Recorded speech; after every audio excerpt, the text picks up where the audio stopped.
Hello good morning friends. Welcome है आपका मेरे चैनल पर यूके नॉलेज वर्ल्ड।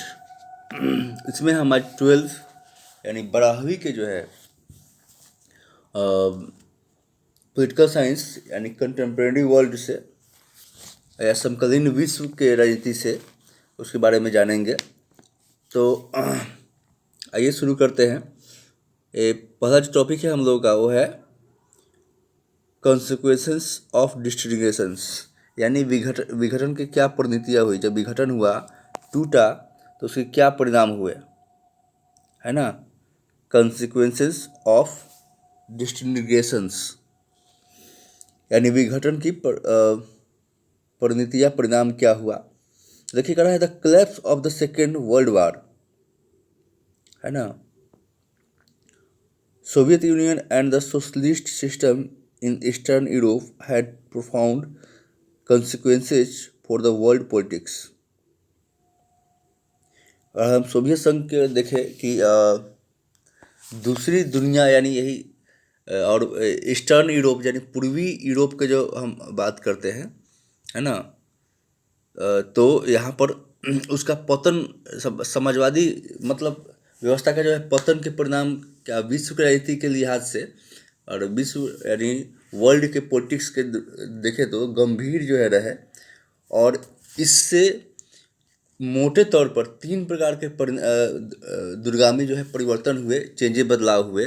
और हर परिवर्तन के बहुत सारे जो है प्रभाव इफेक्ट पड़े, और इस सभी के प्रभावों को यहाँ सूचीबद्ध करना उचित नहीं होगा, यानी उसको सबको समझना उचित नहीं रहेगा, ठीक है ना। तो एक तो हम आपको बता दें कि एक मिनट रुकिए, आपको हम यहाँ थोड़ा सा आगे हैं हम लोग।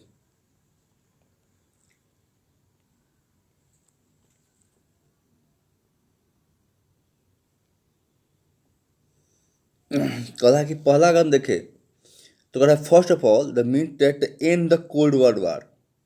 कि अगर हम देखें इसमें कि तो दूसरी दुनिया के पतन में क्या, दूसरी दुनिया क्या है, सोवियत संघ से, यूएसएसआर से है। कि परिणाम क्या हुए, तो शीत युद्ध के दौर की संघर्ष जो है वो खत्म हो गया। जो कोल्ड वार के जो स्ट्रगल था वो यहाँ पर खत्म हो गया, है ना। और समाजवादी और पूंजीवादी प्रणाली को पछाड़ पाएगी या नहीं, यानी सोशलिस्ट जो है कैपिटलिज्म को पीछे छोड़ पाएगी कि नहीं, यह विचारधारा जो है विवाद का कोई मुद्दा नहीं रहा। अब ये सिस्टम जो है वो कोई इशू नहीं रहा इसका। फिर कह रहा है कि अगर यह शीत युद्ध के इस विवाद को दोनों गुट की सेनाओं को उलझाया, दोनों गुट की सेना थी वो, और हथियार के तेज होड़ शुरू हो गया। यानी वीपेंस जो है, हथियार सबसे ज़्यादा कौन रखेगा, भारी कौन रखेगा, और उसका तो ये जो है अब हथियार तेज होड़ शुरू हो गई थी। और दोनों गुट जो उलझ गया इसी में, और परमाणु हथियार के ज़्यादा से बढ़ावा दिया गया, यानी न्यूक्लियर पावर का। और विश्व के अन्य जो गुट में जो है वो बट गए थे, और शीत युद्ध की समाप्ति होने के हथियार के होड़ की समाप्ति भी हो गई। अब यानी वेपन्स ज़्यादा रखेगा या कम रखेगा, ये भी जो है अब मतलब मामला ख़त्म हो गया, है ना। अब अरे अब कोई हो ही नहीं रहा, कोई दौड़ ही नहीं रहा कि हम क्या करेंगे। उसके बाद दूसरा विश्व राजनीतिक में शक्ति संबंध बदल गए, यानी पावर जो है रिलेशन था वो बदल गया। और इस कारण विचारों की संस्थाओं के अपेक्षित प्रभाव भी बदलाव आया। और शीत युद्ध के अंत के समय केवल 2 संभावनाएं थी, या तो बची हुई महाशक्ति का दबदबा रहेगा, या एक ध्रुवीय विश्व बनेगा, या फिर कई देश अथवा देशों के अलग अलग समूह जो है वो राष्ट्रीय व्यवस्था में महत्वपूर्ण मोहरे बन के उभरेंगे, और इस तरह बहुध्रुवीय विश्व बनेगा। यानी एक कोई विश्व जो है एक किसी का एक का ही नहीं रहेगा, पावर रहेगा, है ना। यानी अब सबका अपना अपना ही है, ही नहीं कि दो दो गुट में बटा हुआ है, ऐसा कुछ नहीं रहेगा। अब किसी मतलब जहाँ किसी एक देश का बोलबाला नहीं होगा। और हुआ यह कि अमेरिका जो अकेली महाशक्ति बन बैठा, और अमेरिका की ताकत और प्रतिष्ठा की सह पाने में अब पूंजीवादी अर्थव्यवस्था जो थी, यानी कैपिटलिज्म सिस्टम जो थी, वो इंटरनेशनल स्तर पर, अंतर्राष्ट्रीय स्तर पर प्रभावशाली व्यवस्था है। यानी अर्थव्यवस्था है। और विश्व बैंक, मुद्रा कोष जैसी संस्थाएं जो थी, है ना, वो देशों की ताकत जो है, ताकतवर सलाह बनकर उभर गई। और इन इन देशों को पूंजीवाद की ओर और कदम बढ़ाने के लिए इन संस्थाओं ने कर्ज दिया। और राजनीतिक रूप से उदारवादी लोकतंत्र राजनीतिक जीवन को सूत्रबद्ध करने की, यानी एक साथ जोड़ने की जो है प्रयास आगे आई। फिर देखें, और ये अवधारणा जो है राजनीतिक जीवन को मतलब लेकर चलने में सर्वश्रेष्ठ धारणा के रूप में उभरा। और फिर तीसरी बात यह थी, मतलब इसका हम अगर देखें,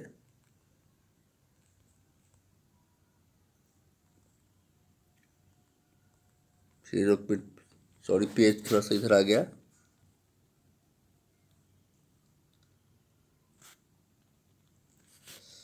एक मिनट।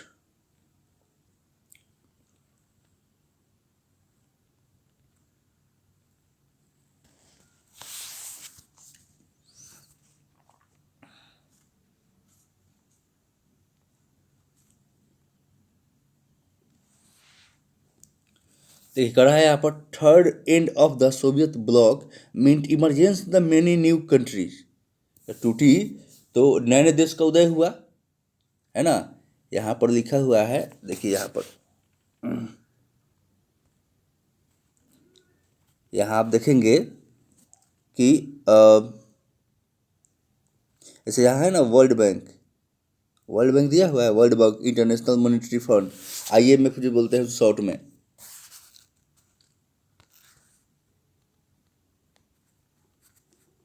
है ना, यहाँ पर वर्ल्ड बैंक।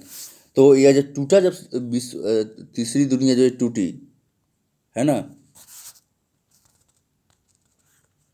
ये जो क्या and of the cold war हो गया था, ओपन टू पॉसिबिलिटी हुआ, इधर the remaining the super power and world dominate and create the unipolar system. यानी अब एक कोई दो आदमी बटा नहीं रहेगा, सब देश का अपना अपना ही होगा।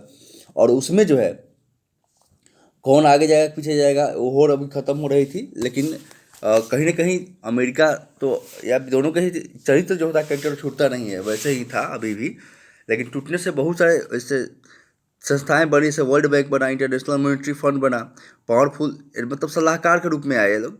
All those country since they gave them loans, मतलब कंट्रियों को एक लोन दे रहे थे, है ना। और जैसे अपने आप को डेवलप करने के लिए कर्ज दिया, राजनीतिक रूप से उदारवादी कह सकते हैं, लिबरल बनाए लोकतंत्र जीवन को आगे के चलने की। और तीसरी बात यह थी, यहाँ पर देखेंगे, थर्ड एंड सोवियत ब्लॉक जो है जब ख़त्म हो गया,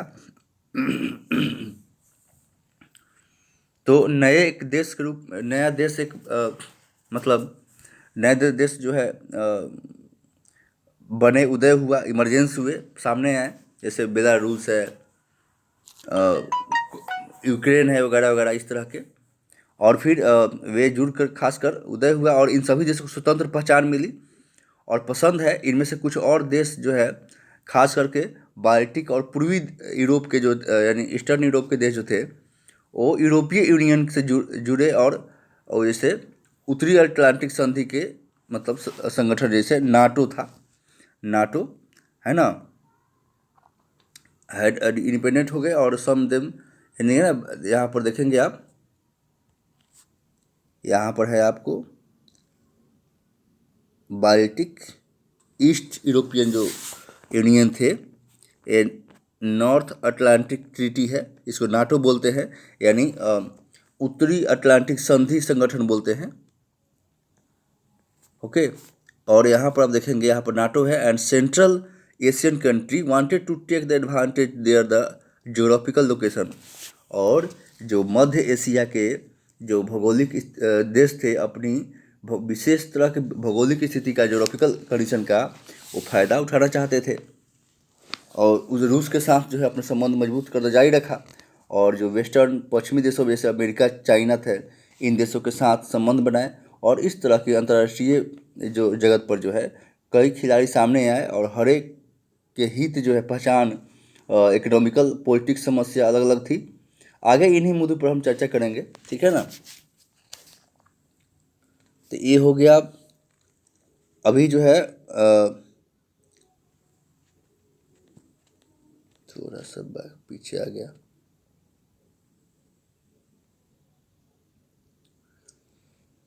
अब जो है एक एक आप देखेंगे इधर यहाँ पर एक कार्टून दिया हुआ है, ये देखिएगा, आई हर्ड समवन से and of the Soviet union. ये कह रहा है कि मैंने किसी से कहते हुए सुना है कि सोवियत संघ का अंत अंत और समाजवाद का अंत नहीं, यह क्या संभव है? तो वही कह रहा है कि समाजवादी ताकत का तो ये था ना, ये रसिया। कह रहा कि इसका एंड हो गया, तो कह रहा कि सोवियत संघ खत्म हो गया, समाजवादी नहीं। यानी कहने का मतलब था कि देश जो नए उभरे हैं और समाजवाद भी रहेगा ही, सिर्फ रसिया का एंड हुआ है। ये क्वेश्चन कर रही है कार्टून में, लड़के पे जो दिया गया है।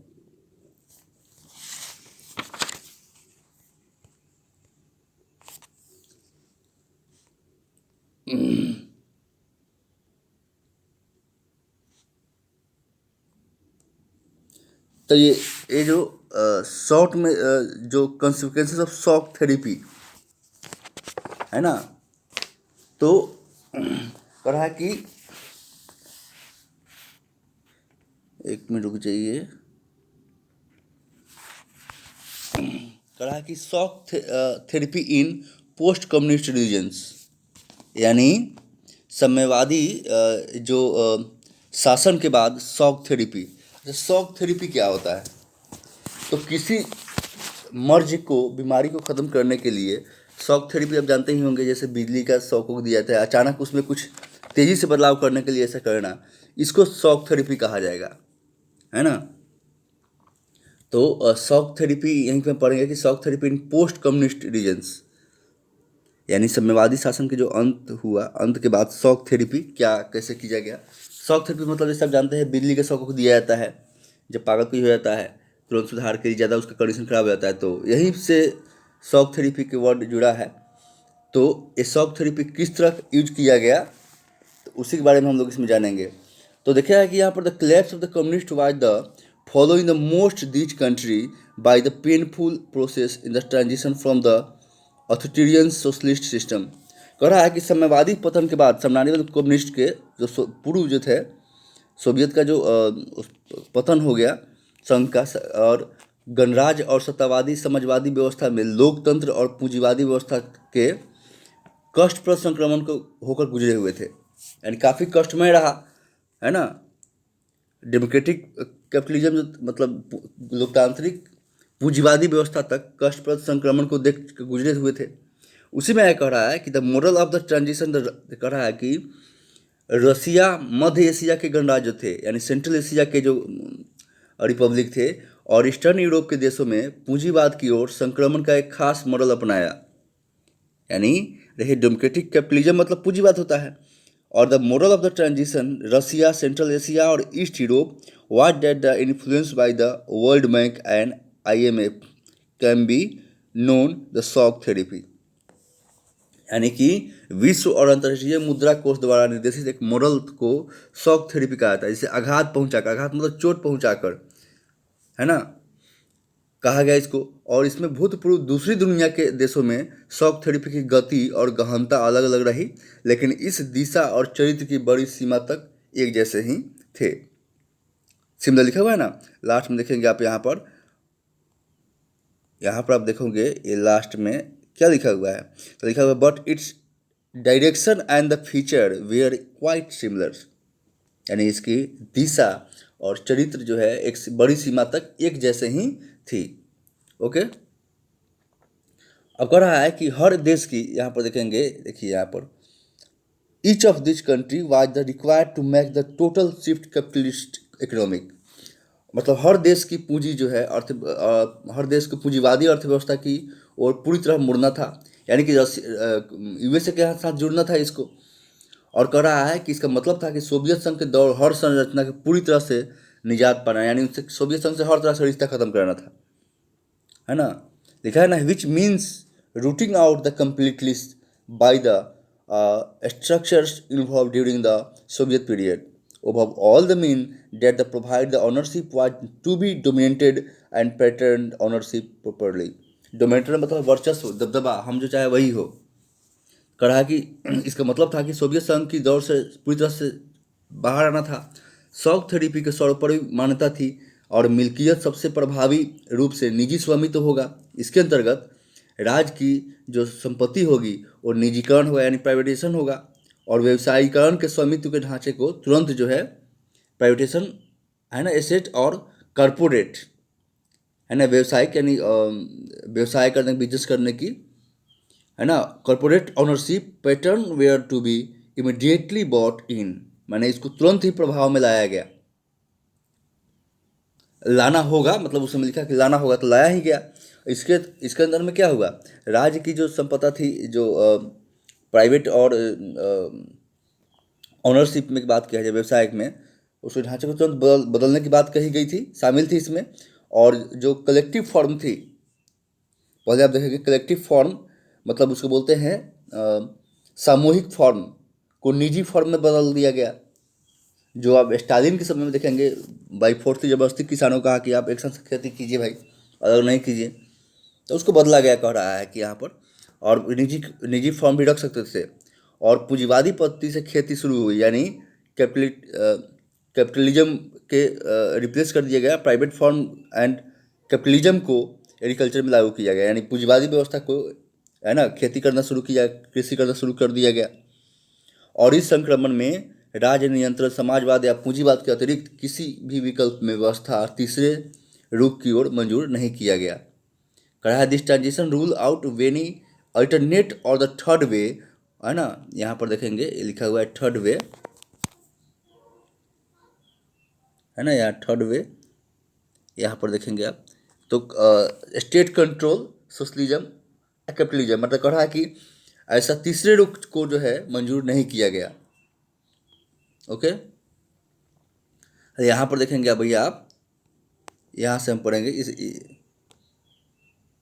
यहाँ से कि shock therapy also involve the drastic change in the external orientations and this economic. कहा कि शॉक थेरेपी अर्थव्यवस्थाओं के बाहरी व्यवस्थाओं के प्रति रुझान बुनियादी तौर पर बदल गए, मतलब पूरी दुनिया, मतलब इसका जो है बदलाव चेंज देखने को यहाँ मिलता है। और अब ऐसा माना जाने लगा कि ज़्यादा से ज़्यादा जो व्यापार करके ही विकास किया जा सकता है। अब लोग सोच रहे थे, सोवियत मुल्कों से निकल चुके थे, कि वो सोच रहे थे कि अब ज़्यादा से ज़्यादा हम व्यापार ट्रेड करके ही है ना अपने आप को जो है टेंशन जो कह रखा कि ट्रेड के अलायंस के द्वारा जो है हमने अपने आप को जो है विकास कर सकते हैं, हमारा डेवलपमेंट हो सकता है। अब कहा कि माना जा रहा है कि ज़्यादा से ज़्यादा व्यापार और इस कारण मुक्त व्यापार यानी फ्री ट्रेड जो है block wise now the likely directly west और each regions and these state where the gradually abroad into the western economic system and the western कह रहा है कि अब जो है पूंजीवादी व्यवस्था को अपनाने के लिए वित्तीय खुलापन यानी फाइनेंशियल ओपन हो गया पूरा रास्ता, है ना। और जो करेंसी था आपस में परिवर्तन जो है और मुक्त व्यापार की नीति महत्वपूर्ण मानी गई, यानी अब कहीं ना कहीं कह रहा है कि मुक्त व्यापार मतलब अब कोई उसमें रुकावट नहीं होगी, बाधा नहीं होगी। और कह रहा है कि मतलब पहले जो मुक्त व्यापार करना नीति नहीं थी तब सब ओपन कर रहा है कि भाई हम व्यापार करेंगे खुले में कहीं जाकर किसी से भी। अतः फिर हम लास्ट में देखेंगे कि इस संक्रमण से सोवियत खेमे से देश के बीच जो है मौजूद व्यापारिक जो गठबंधन थे अलायंस, है ना, वो समाप्त कर दिया गया और खेमे के प्रत्येक देश एक दूसरे से जोड़ने की जगह सीधे पश्चिमी मुल्क से जोड़ा गया। पश्चिमी मुल्क कह सकते हैं सोवियत और यूएसए से उससे निकल कर और भी पश्चिमी जो यूरोप सब एक साथ जुड़ गया। और कहीं ना कहीं इस धीरे धीरे इस देशों को पश्चिमी अर्थतंत्र, यहाँ पर देखेंगे यहाँ पर कि वेस्टर्न कैपिटलिज्म यहाँ जो है यहाँ पर है ना, ख़त्म ही ये टॉपिक है ना। तो कह रहा है कि इस जगह सीधे वो पश्चिमी जो देश थे कंट्री थे वो जुड़ गया और इस तरह धीरे धीरे देशों की जो वेस्टर्न जो इकोनॉमिक्स में वो जुड़ गई, इकोनॉमिक सिस्टम में जुड़ गई। और वेस्टर्न दुनिया के जो पूंजीवादी देश अब नेता की भूमिका निभा रहे हैं, यानी अमेरिका कह सकते हैं, और अपनी विभिन्न एजेंसियों यानी कि जो भी उनकी जो एजेंसी थी उसको कंट्रोल गाइडलाइन करने लगे, है ना। और अपनी संगठन यानी ऑर्गेनाइजेशन जो थी, इस सहारे इस खेमे में देश के विकास के जो दिशा को यानी वे को और नियंत्रण करेंगे, कंट्रोल करेंगे, है ना। तो यहाँ पर ये लास्ट वाला भी ये ख़त्म हो गया। फिर इसमें दो ही टॉपिक है, ये वाला यहाँ पर भी ख़त्म हो गया लास्ट। ऑर्गेनाइजेशन को जो दिशा, ऑर्गेनाइजेशन को कंट्रोल करेंगे, डेवलप करेंगे, कोशिश करेंगे, ठीक है। तो इसमें जो है हम इतना ही रहने देते हैं।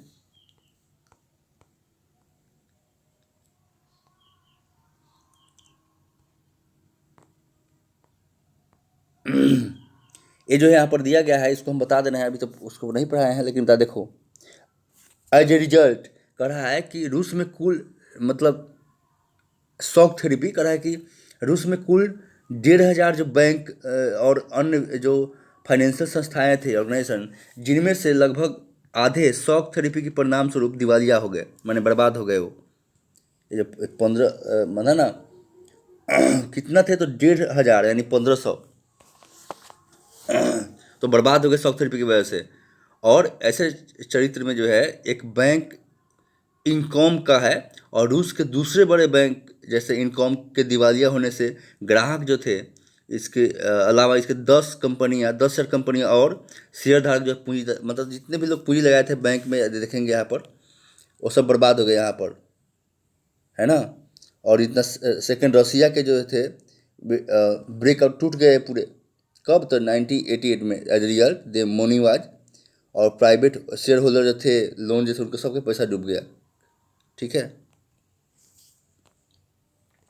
अगर हम इसके और इधर जाएं, इधर जो हम अगर बाकी है, अगर इसका कुछ देखते हैं कहीं कोई,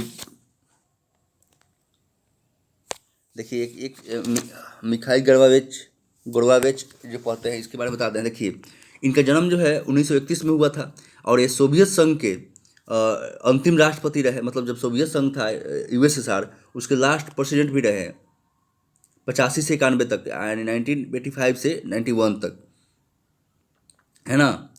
पेस्ट्रोइका यानी पुनर्रचना, यानी फिर से रचना करना, इंट्रोड्यूस करना दोबारा। और ग्लास ग्लासनोस्ट की थे खुलापन, यानी ओपन इकोनॉमिक सिस्टम यहाँ पर, है ना। ओपन इकोनॉमिक सिस्टम में जो है शुरू करते हैं, खुला, यानी कोई भी ऐसा था, कोई बंधन नहीं रहा, इस समय शुरू हुआ।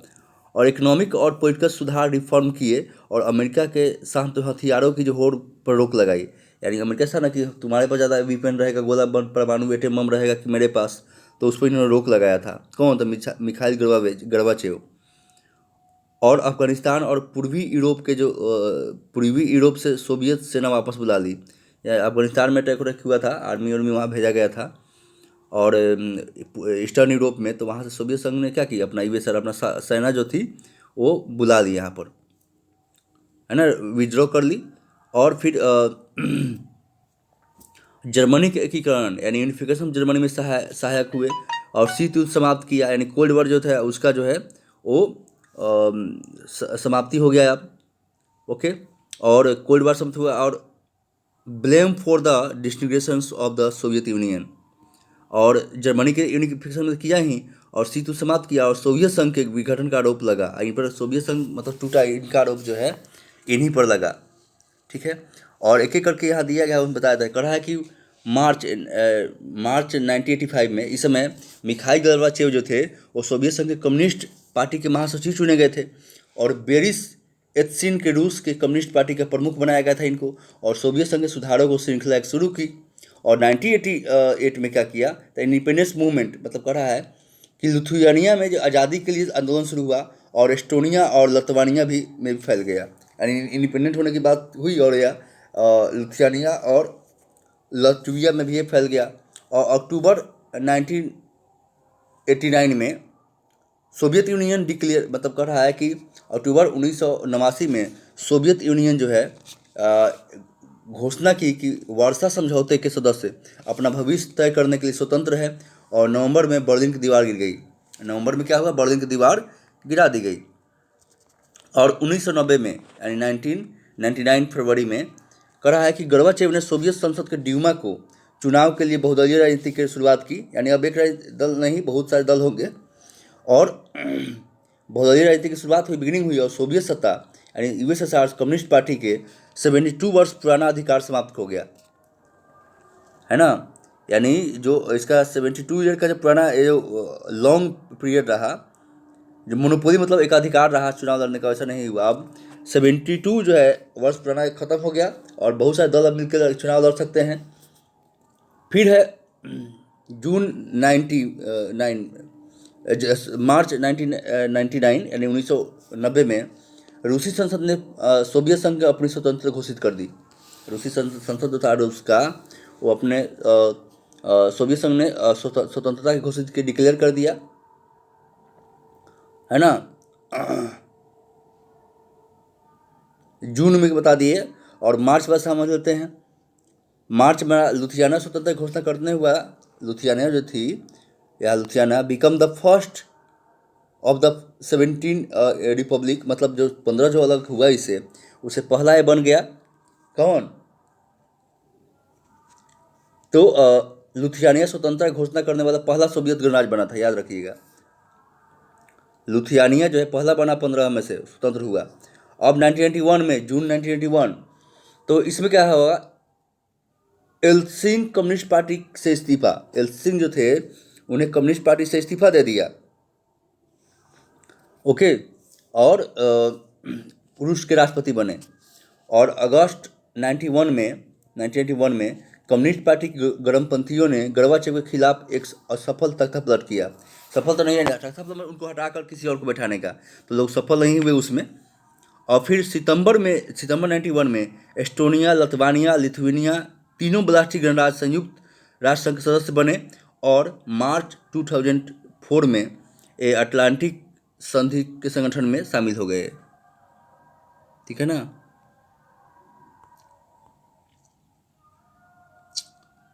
नाटो में, यहाँ पर लिखा है नाटो में, उसको नॉर्थ अटलांटिक ट्रीटी ऑर्गेनाइजेशन बोलते हैं फुल फॉर्म। तो फिर 91 दिसंबर में, तो इसमें क्या हुआ, रूस, बेलारूस, यूक्रेन 1992 में सोवियत संघ के निर्माण में मतलब जो संबंध थे वो समाप्त करने का फैसला लिया, यानी अब हट जाएंगे हम आपसे।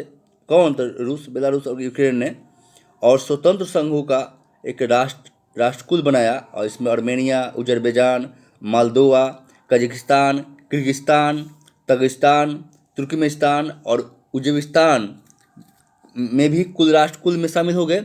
और जॉर्जिया जो है 1983 में राष्ट्रकुल का सदस्य बना, और संयुक्त राष्ट्र संघ में सोवियत संघ की सीट रूस को मिली। सोवियत संघ जो थी, मतलब रूस सबसे बड़ा था, उससे टूट गया था यूएसआर, तो जो यूएनओ है उसमें इसको एक सीट, अब जानते हैं कि यूएनओ में 5 अस्थायी सदस्य हैं, तो उसमें जो है रसिया को एक सीट मिल गया, रूस को। अब चलिए हम आपको जो अभी एक लास्ट में इसमें दिसंबर 25 में 91 में गोर्बाचेव को जो है वो क्या बना दिया गया, तो गोर्बाचेव को जो है अभी हम लोग ये आपको बता रहे हैं, हमको टाइमलाइन के बारे में समझा दे रहे हैं आपको, डिस्ट्रीब्यूशन। तो इसमें क्या क्या हुआ, तो लास्ट वाला ही है दिसंबर में, तो गोर्बाचेव ने और सोवियत संघ के राष्ट्रपति पद से इस्तीफा दे दिया था 91 में। यूएसएसआर था, उसे इस्तीफा दे दिया, रिजाइन कर दिया, और सोवियत संघ का अंत हो गया इसी समय, इस्तीफा देने के बाद ही। तो आप ये हमको बॉक्स अभी बता दिए, आपको ये भी बता दिए, अब क्या बाकी रहा इधर।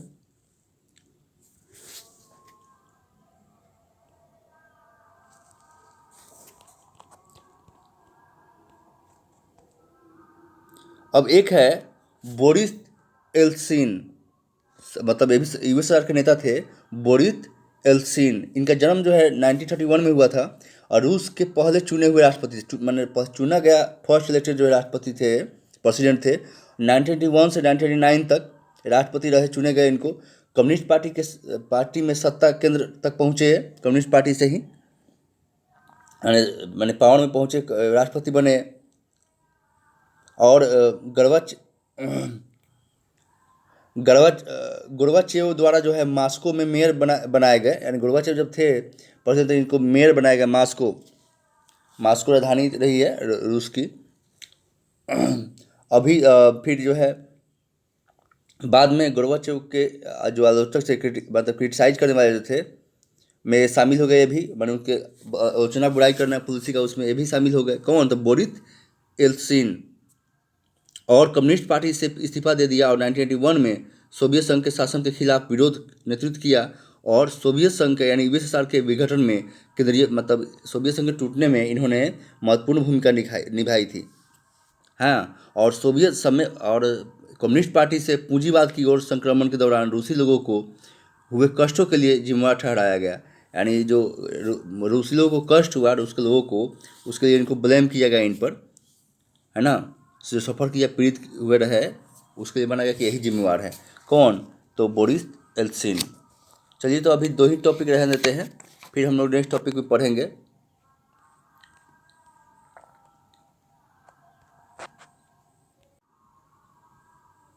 तो अच्छा लगे तो वीडियो को जरूर लाइक शेयर कर दीजिएगा। फिर और भी अगर आपको कोई +2 में अगर 12वीं में हिंदी हो मीडियम हो इंग्लिश मीडियम हो तो बोलिए, कोई सब्जेक्ट से चाहिए था तो हम बनाने की कोशिश करेंगे। थैंक यू, धन्यवाद। जिंदगी की तलाश में हम